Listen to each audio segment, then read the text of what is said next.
Hi guys, welcome and welcome back to my channel. I am Shantika and I am back with another exciting vlog for you guys. So ভিডিওটা start করার আগে সবাইকে শুভ বিজয়ের অনেক অনেক প্রীতি শুভেচ্ছার ভালোবাসা। আশা করি সবার পুজো খুব ভালো কেটেছে। তো আজকে হচ্ছে কোজাগরি লক্ষ্মী পুজো আর আমার বাড়িতেও অবভিয়াসলি পুজো আছে। তো তাই জন্য একদম সকাল সকাল উঠে স্নান টান করে নিয়েছি। ঘরের পুজোটা দিয়ে নিচে যাব পুজোর সমস্ত তোড়জোড় করতে, আর সেগুলো সবটা তোমাদের সাথে শেয়ার করব। আশা করি তোমাদের আজকের ব্লগটা খুব ভালো লাগবে, তাই পুরোটা ডেফিনেটলি দেখবে। চ্যানেলে প্রথমবার হলে প্লিজ সাবস্ক্রাইব করে দিও, আর কন্টেন্ট ভালো লাগলে লাইক করে দিও, কমেন্ট করে দিও আর শেয়ার করে দিও। So without any further ado let's get started. তো ফার্স্টেই আমি রান্নাঘরে এসে আলু ধোয়া স্টার্ট করি, কারণ অনেকটা আলুর দম হবে আমাদের। তো সেই জিনিসটা স্টার্ট করি, তারপরে সেটা হয়ে যাওয়ার পরে আমি নারকেল কুড়াতে বসি, কারণ নারকেলের নাড়ুও হবে, প্লাস নারকেল কোড়া আমাদের আলুর দমে আর খিচুড়িতেও যাবে। তো অনেকগুলো নারকেলই বসে বসে কুড়াচ্ছিলাম।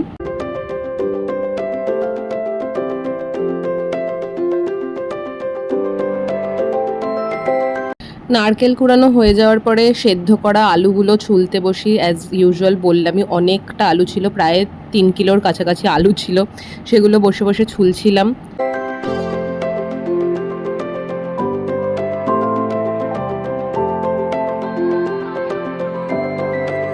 দিয়ে প্রিপারেশনস করার পরে স্টার্ট হয় আসল কুকিং, যেখানে প্রথমে ভাজাভুজির জন্য নুন আর হলুদ মাখাচ্ছিলাম। 5 রকমের ভাজা হয়, তো আলু ভাজা, পটল ভাজা, বেগুন ভাজা, কুমড়ো ভাজা আর করলা ভাজা, এই 5 রকমের ভাজা হয়। তো সেখানে একটু নুন, হলুদ আর চিনি মাখিয়ে তারপরে আমি ভাজাগুলো স্টার্ট করি। আর ইন দ্য মিন টাইম আমি সেদ্ধ করা আলুগুলোকে দুভাগ করে ভাগও করে নিই, সো দ্যাট আলুগুলোকে দিতে ডিস্ট্রিবিউট করতে ইজি হবে, কারণ কিছু কিছু আলু বড় বড় ছিল। তো সেই হিসেবে ভাগ করে নিচ্ছিলাম। দিয়ে এখানে রান্না আমি ফাইনালি শুরু করি হচ্ছে 5 রকমের যে ভাজা হবে সেইটা দিয়ে।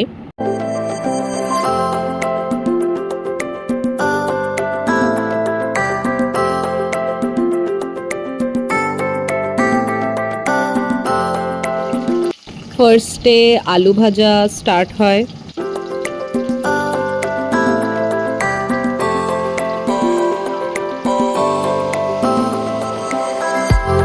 আলু ভাজা হয়ে যাওয়ার পরে একে একে বেগুন ভাজা, কুমড়ো ভাজা, তারপরে পটল ভাজা আর লাস্টে গিয়ে করলা ভাজা করে নিয়েছি আমি।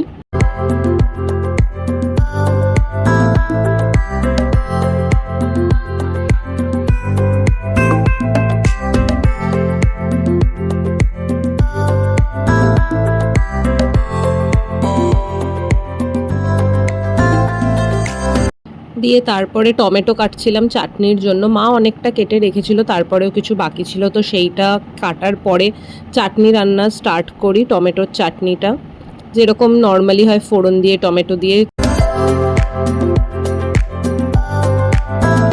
সো এখানে চাটনি রান্না অলমোস্ট হয়ে এসেছে।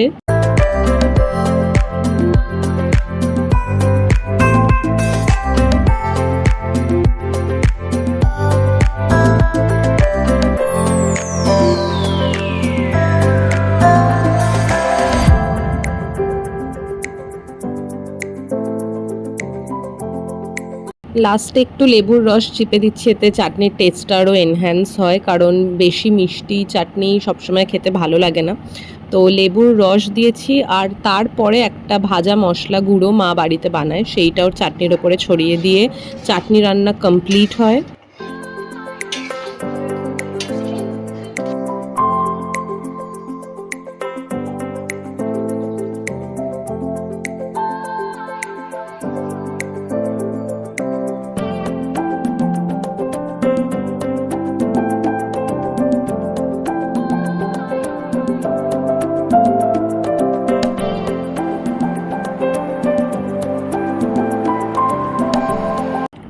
নাও মুভিং অন টু আওয়ার আলুর দম। তো ফোড়ন দিয়ে তার মধ্যে মশলা দিয়ে যেরকমভাবে নিরামিষ আলুর দম রান্না করা হয় প্রত্যেকটা সেই স্টেপেই আমি করেছি। তো আমি স্টেপস ওরকমভাবে বলছি না, কারণ অবভিয়াসলি সবাই জানে, বাট স্টিল যদি তোমরা কেউ জানতে চাও যে কীভাবে করেছি, এখানে পরপর লেখা দেখানো আছেই।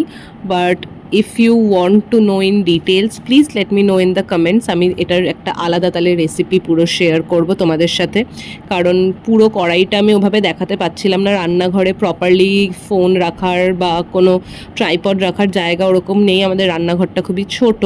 সো যতটা পেরেছি ততটা ভিডিও করেছি, আশা করি তোমাদের ভালো লাগবে। আর ডিটেলস রেসিপি লাগলে ডেফিনেটলি কমেন্টসে জানিও, আমি এটার একটা আলাদা ভিডিও করে তোমাদের সাথে শেয়ার করব। এখানে আমি ভালোভাবে মশলাটা কষিয়ে নিচ্ছিলাম, যেহেতু অনেকটা আলু তাই জন্য অনেকটা মশলাই কষাতে হচ্ছিল। আর ভালো করে না কষালে অবভিয়াসলি মশলার একটা কাঁচা টেস্টও থাকবে, গন্ধও থেকে যাবে। তো খুব ভালো করে মশলাগুলো কষিয়ে নেওয়ার পরে দইও দিয়েছিলাম। আলুর দমে খুব ভাল লাগে নিরামিষ আলুর দমে দই দিলে। তো সেইগুলো সমস্ত কিছু একের পর এক করছিলাম, আর টাইমও অনেকটা হয়ে যাচ্ছিল, তাই জন্য যতটা সম্ভব তাড়াতাড়ি করার চেষ্টা করছিলাম। কারণ তারপরেও আলপনা কিছুটা দেওয়া, বাকি রেডি হওয়া এইসব জিনিস থাকেই।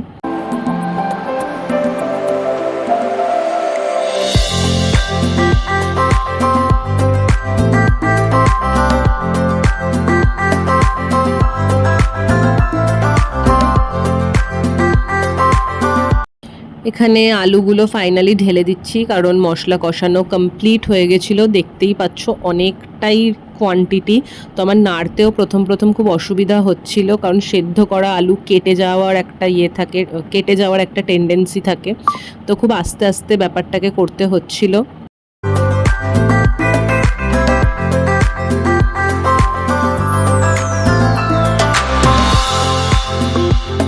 অনেকখানি নারকেল কোড়া দিয়েছিলাম, কারণ নিরামিষ যেহেতু, তো নারকেল কোড়া দিলে আলুর দমের টেস্টটাও খুব ভালো আসে, টেক্সচারটাও খুব ভালো লাগে, কনসিস্টেন্সিটা। তো তাই জন্য অনেকটা নারকেল কোড়া দিয়েছি।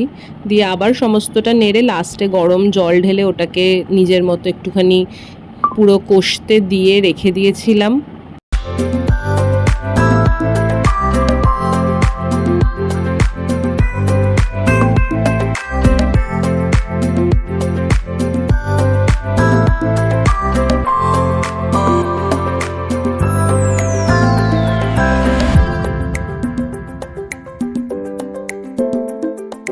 আলুর দমের কালারটা বেশ ভালোই এসেছে, প্লাস টেস্টটাও বাকিরা খেয়ে বলেছে যে ভালো হয়েছে। একটু হালকা ঝালের দিকে ছিল, বাট সবাই ঠিকঠাকই কমপ্লিমেন্ট করেছে। আর লাস্টে এখানে ঘি আর গরম মশলা গুঁড়ো ছড়িয়ে একটুখানি নেড়ে সেটাকে আমি ঢেলে নিই ঠাকুরের যে বাসন আছে সেখানে। দিয়ে এখানে আমার আলুর দম রান্না করাও কমপ্লিট হয়ে যায়।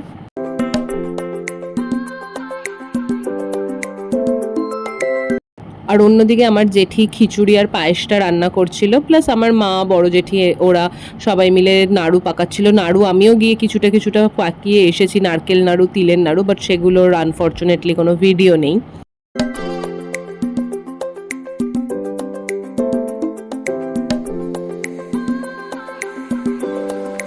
রান্না হয়ে যাওয়ার পরে আমি গেটের সামনে আলপনা দিচ্ছিলাম, কারণ বাকি সমস্ত জায়গায় আমার বৌদি ভাই আলপনা দিয়ে নিয়েছিল আর খুব সুন্দর করে আলপনা দিয়েছিল। আমার দেওয়া আলপনাটা একটুখানি এদিক ওদিক হয়ে গেছিলো, বাট স্টিল আমার খুব ভালো লাগে আলপনা দিতে, তাই জন্য আমি বসে বসে দিচ্ছিলাম সেটা।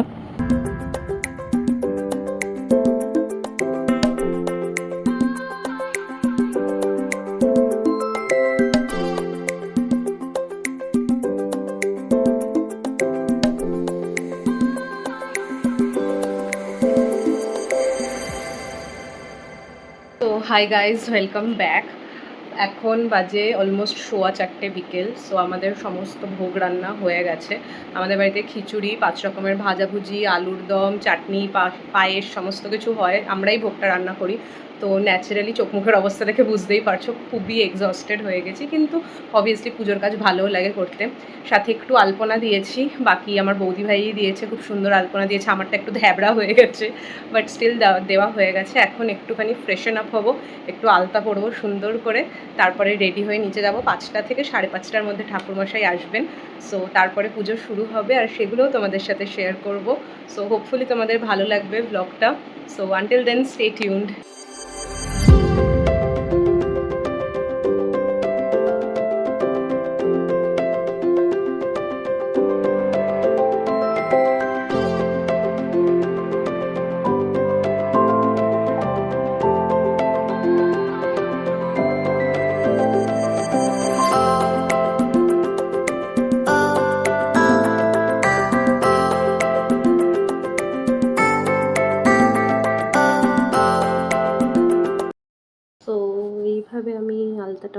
নিয়েছি। এখানে একটু ডিজাইন করার চেষ্টা করছিলাম, বাট হয়নি, তাই তুলে দিয়েছি খুঁটে। আলতা পরা ডান, এবারে শাড়ি পরবো। So this is my final look. এটা মায়ের শাড়ি, খুব সুন্দর এই শাড়িটা, খুব হালকার মধ্যে সুন্দর দেখতে। সো লাল পাড় সাদা sari is one of my favourite things. So এটা পরে নিয়েছি, আর এরকম একটা মেকআপ করে নিয়েছি একটুখানি সাবেকি বাঙালিয়ানা টাইপের। চাইলে এই লুকটা ক্রিয়েট করতে পারো। এখন বেজে গেছে অলমোস্ট 5:15। সো ঘরে সন্ধেটা দেবো, এখনও ঠাকুরমশাই আসেনি, so we still have some time. বাড়ির সন্ধেটা দিয়ে নিয়ে তারপরে ঠাকুরমশাই আসলে ওই পুজোটা হবে। So until then stay tuned. এখানে আমাদের সমস্ত কিছু রেডি হয়ে গেছে। এটার নিচে আছে সমস্ত কিছু যা যা পুজোর সামগ্রী, কিছুটা ফল, দই, তার সাথে এখানে আছে নৈবেদ্য। এটা পঞ্চদেবতার, ওটা হচ্ছে মা লক্ষ্মীর। আর এখানে ফল কাটা রয়েছে, খই আছে, এখানেও আলাদা করে পঞ্চদেবতার দেওয়া রয়েছে। আর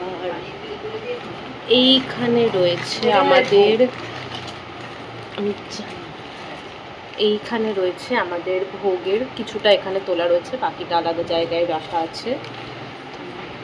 আর আমাদের ঠাকুর হচ্ছে সরার মধ্যে, মা লক্ষ্মী ওখানে।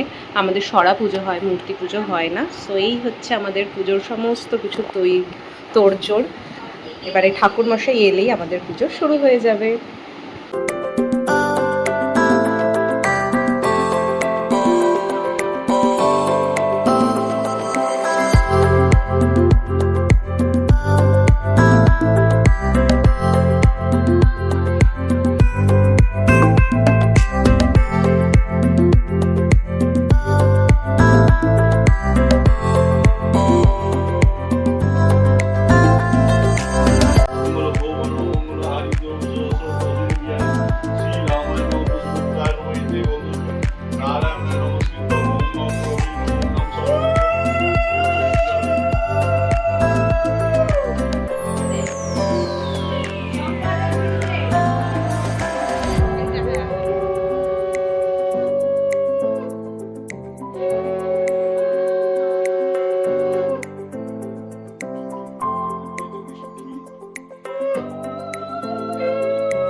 Hello guys, welcome back. It's 10:30 और आई गेस अच्छा অলরেডি 11টা বাজে। I am exhausted. পুজো আমাদের অনেক তাড়াতাড়ি হয়ে গেছিলো, 7টার মধ্যে পুজো হয়ে গেছিলো। তারপরে প্রসাদ সমস্ত পাড়াতে বিতরণ করা, একে তাকে দেওয়া, বিলি করা, সেগুলো করে গেছিলাম দিদির বাড়িতে একটুখানি। তো ওখানে খাওয়া দাওয়া করে আবার বাড়ি আসি। দিদিরাও এসেছিলো, দিয়ে আমার দুজন বন্ধু এসেছিলো, ওদেরকে প্রসাদ দিয়ে সবাই গেল। ফাইনালি এখন চেঞ্জ করব। চোখ মুখের অবস্থা দেখে বুঝতেই পারছো যে কতটা এক্সস্টেড আমি। সো হোপফুলি তোমাদের ব্লগটা ভালো লাগবে। সো প্লিজ চ্যানেলে প্রথমবার হলে সাবস্ক্রাইব করবে। কন্টেন্ট ভালো লাগলে লাইক, শেয়ার আর কমেন্ট করবে। আর প্লিজ সাপোর্ট করো। খুব তাড়াতাড়ি দেখা হবে নতুন কোনো একটা ব্লগে। আর ওয়েডিং সিরিজ কেমন লাগছে জানিও। So stay tuned with me for more, and until then টুডলস।